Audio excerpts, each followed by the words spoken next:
Hello everyone, कैसे हैं? उम्मीद करता हूं आप सब अच्छे होंगे। प्यारे बच्चों, आपके डिमांड के आधार पर आपके हेल्प के लिए लगातार हम कैरियर गाइडेंस से संबंधित वीडियो प्रोवाइड कर रहे हैं। आज हम बात करने वाले हैं कि एमपीपीएससी क्या है।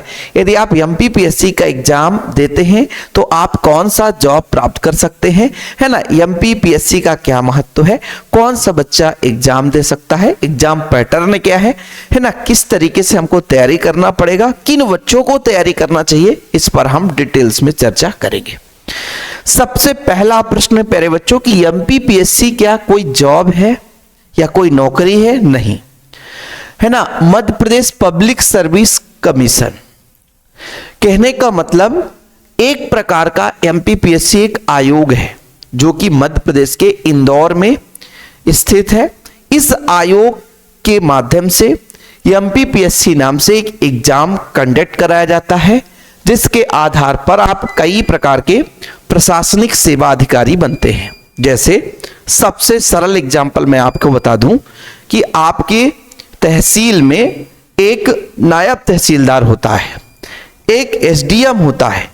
ऐसे पदों पर बच्चों जो सिलेक्शन होता है वो एमपीपीएससी एग्जाम के आधार पर होता है। जैसे मान लीजिए आबकारी विभाग होता है, आबकारी विभाग में जो अधिकारी होते हैं वो एमपीपीएससी के माध्यम से आते हैं। राजस्व विभाग में आते, मतलब हर फील्ड में जो उच्च प्रशासनिक सेवा अधिकारी होते हैं वो एमपीपीएससी के माध्यम से सिलेक्ट होते हैं। एमपीपीएससी का कोई भी प्रशासनिक अधिकारी वो कभी भी दूसरे स्टेट में नहीं जा सकता। जैसे आप यूपीएससी की तैयारी करते हैं, कलेक्टर बनते हैं, आईपीएस बनते हैं, तो आप एमपी के किसी भी जिले में पदस्थ हो सकते हैं। ट्रांसफर होगा तो आप असम, केरल कहीं भी जा सकते हैं। लेकिन यदि आप एमपीपीएससी से प्रशासनिक सेवा अधिकारी बन रहे हैं तो आपका जो है ट्रांसफर एमपी के ही किसी जिले में हो सकता है, अदर जगह दूसरे स्टेट में नहीं होगा। ये आपके मन में फिट रहना चाहिए। चलिए बात करते हैं कि एमपीपीएससी का एग्जाम हमने बताया कि भाई पब्लिक सर्विस कमीशन संस्थान है, उसी के माध्यम से कंडक्ट कराया जाता है। कौन सा बच्चा इस एग्जाम को दे सकता है? तो सबसे पहले आप लोगों को पता होना चाहिए कि शैक्षणिक योग्यता क्या होती है। तो इसके लिए किसी भी विषय से आपको स्नातक कंप्लीट करना होगा, यानी ग्रेजुएशन। ग्रेजुएशन का मतलब क्या है सर?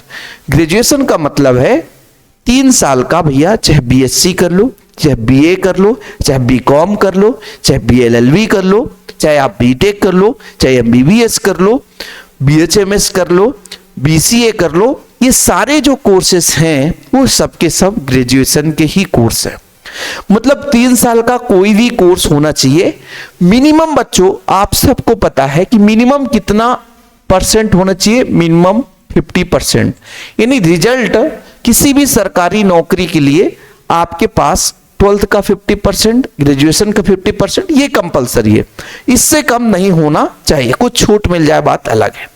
जैसे आप एग्जाम देना चाहते हैं और आप बीए कर रहे हैं या बीएससी कर रहे हैं, एलएलबी कर रहे हैं, किसी भी ग्रेजुएशन कोर्स में यदि आप लास्ट ईयर में है तो अंतिम वर्ष में अध्ययनरत विद्यार्थी भी इस परीक्षा को दे सकता है। क्योंकि बच्चों ये 3 स्टेप में होता है। प्रीलिम्स होता है, फिर मेंस होता है, फिर इंटरव्यू होता है।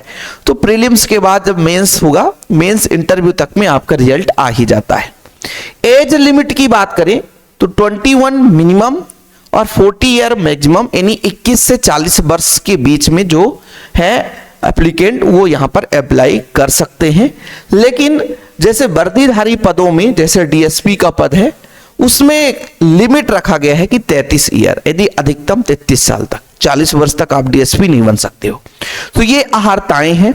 इसमें लंबाई, चौड़ाई, मोटाई किसी प्रकार से कोई यहां पर बच्चों, यदि आप नायब तहसीलदार बन रहे हैं तो ये इसका मतलब नहीं है कि मान लीजिए किसी तरीके से शरीर में कोई अंग जो है कमजोर है, या जिसे विकलांग हम बोलते हैं, आप मान लीजिए अपाहिज हैं, चल नहीं सकते हैं, तो विकलांगता के आधार पर भी इसमें आपका पोस्ट रहता है ना। किसी तरीके से कोई ये ना सोचे कि बिल्कुल बॉडी फिटनेस एकदम, वो पुलिस भर्ती में होता है, वो आपके आईपीएस में होगा। हाँ, यदि मान लीजिए जैसे वर्दीधारी पद होंगे तो वो पद नहीं मिलेंगे, दूसरे पद मिल सकते हैं। इतना है, बस हो गया, ठीक है।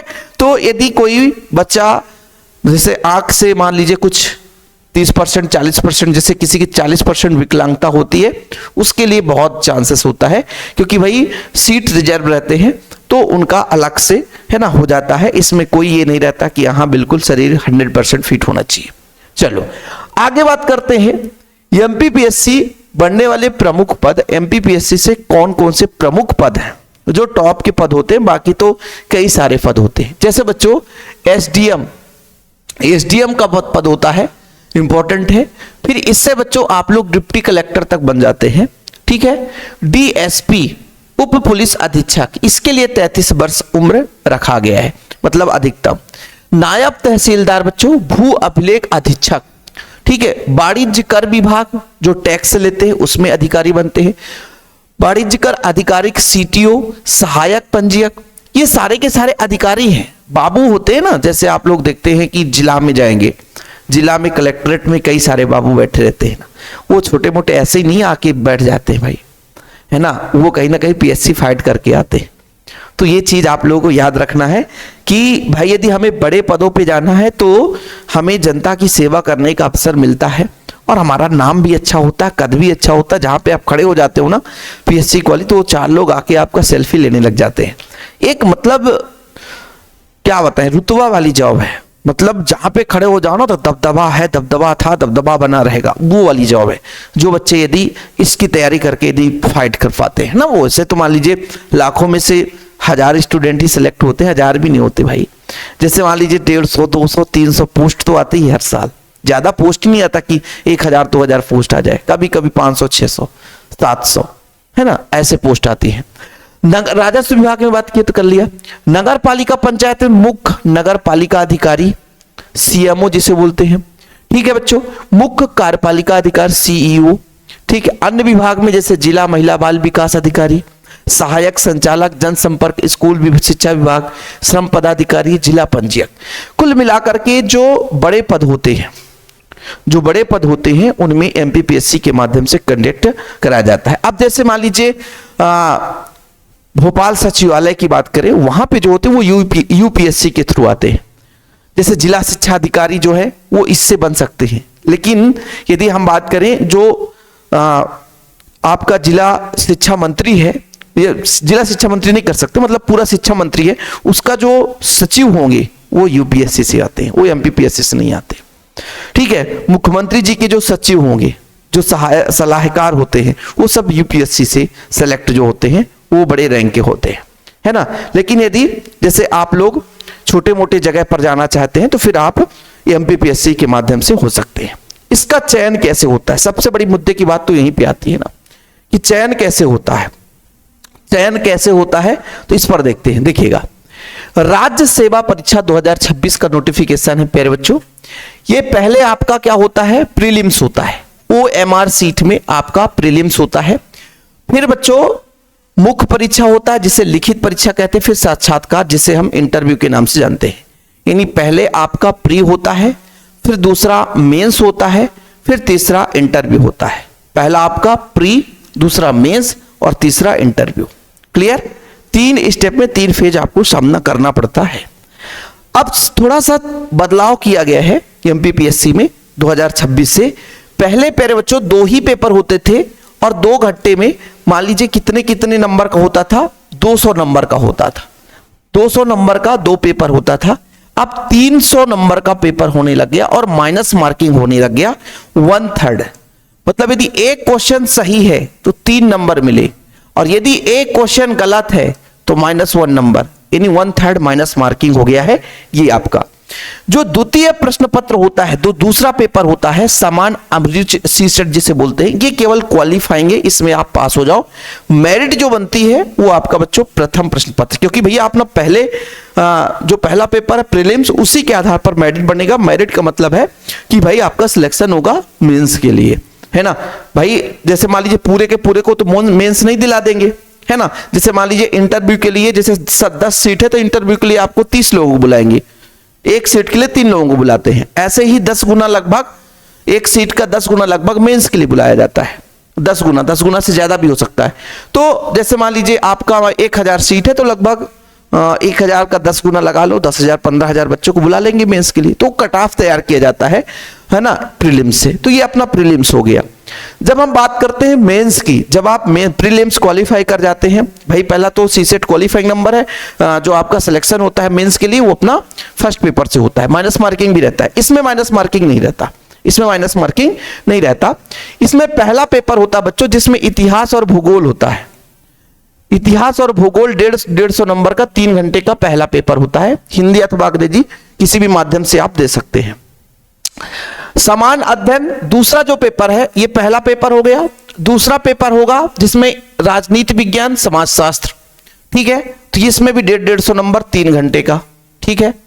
अब जो तीसरा पेपर होता है समान अध्ययन, जिसमें अर्थशास्त्र, विज्ञान, तकनीक, जन स्वास्थ्य, ये अपना 150 नंबर 300 नंबर का, मतलब 3 घंटे का, ठीक है।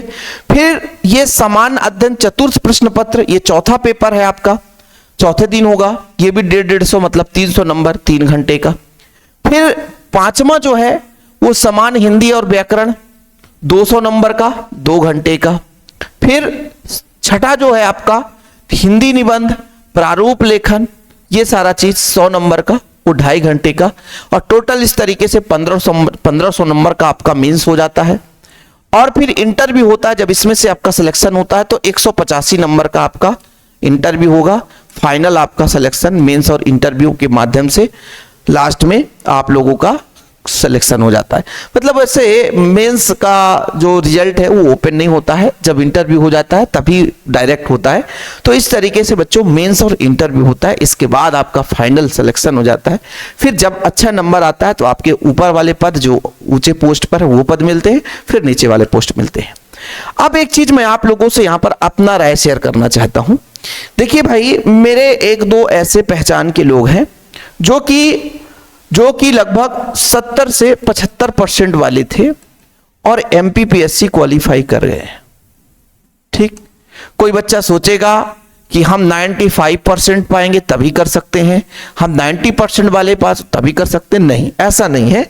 देखो ना, मैक्सिमम सब्जेक्ट आप देखो, इतिहास, भूगोल, राजनीति विज्ञान, समाजशास्त्र, अर्थशास्त्र, विज्ञान, तकनीक, जन स्वास्थ्य, दर्शन, मनोविज्ञान, लोक, ये सब चीज बताओ किस में रहता है? आर्ट वाले में। और जो बच्चा BA करता है उस भाई जिसको भी MPPSC में जाना है ना, वो BSc के चक्कर में ना रहे, वो सीधा 12th के बाद BA करे और सीधा तैयारी करना शुरू कर दे 12th के क्रॉस होने के बाद तुरंत, और वो जाकर के कुछ ना कुछ फिर अच्छा कर सकता है, ठीक है।